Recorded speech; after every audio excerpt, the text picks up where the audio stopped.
I'm Shannon and I like to share gardening, homesteading, and cooking content on my page. And this year I am adding a very special addition to my garden. The very special addition going in my garden this year is this galvanized metal raised bed from Anleolife.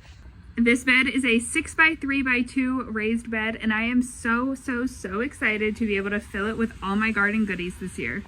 One of the things I really like about this bed is you can sit down while working in it. If you have someone that is not able to get outside and stand for long periods of time or get down on the ground, this raised bed is a great idea because I'm sitting in a regular camping chair right now and I am at a good height to be able to weed the garden bed, to be able to pick any vegetables, to be able to water, etc.